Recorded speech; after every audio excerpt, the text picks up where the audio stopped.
The Material World. 43. I had a thought which I wanted to share. Worldly success can be broken up into fame, fortune, authority, family, friends, and a career. It is important to understand that even though it is not unlawful to strive for and obtain worldly success, one must understand that worldly success is granted to people as a test. Generally speaking, there are 4 paths one can choose from after they are granted worldly success, which determines whether they pass the test or not. The first path is that after obtaining worldly success, such as a good career, a Muslim loses themselves in their career and prioritizes progressing in their career above all else. They are less bothered about making money and concentrate more on advancing in their career. This type of person is common, whereby they happily give up a higher salary for a lower one, just because the latter has more opportunities to progress in their career. Their intention and striving distracts them from finding peace in this world and practically preparing for the day of judgment, which involves using the blessings one has been granted in ways pleasing to Allah, the Exalted, as outlined in the Holy Quran and the traditions of the Holy Prophet Muhammad, peace and blessings be upon him. The second path one can choose after being granted worldly success is to lose themselves in gaining more and more wealth, such as expanding their business and investing in financial opportunities.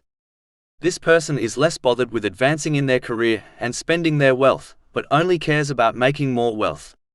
Their intention and striving distracts them from obtaining peace of mind and practically preparing for the day of judgment, which involves using the blessings one has been granted in ways pleasing to Allah, the Exalted.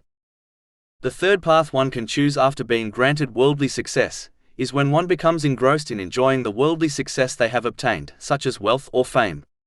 They worked hard to obtain worldly success and therefore feel entitled to enjoy it.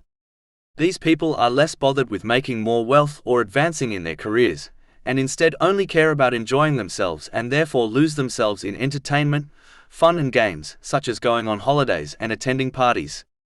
Their intention and striving distracts them from obtaining peace of mind and practically preparing for the day of judgment, which involves using the blessings one has been granted in ways pleasing to Allah, the Exalted.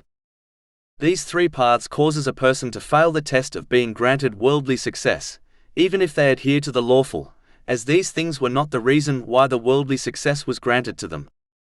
The final and correct path one can choose when they are granted worldly success is when they use the success, such as wealth, in ways pleasing to Allah, the Exalted, as outlined in the Holy Quran and the traditions of the Holy Prophet Muhammad, peace and blessings be upon him. Through this, they pass the test of their worldly success and obtain peace of mind and body.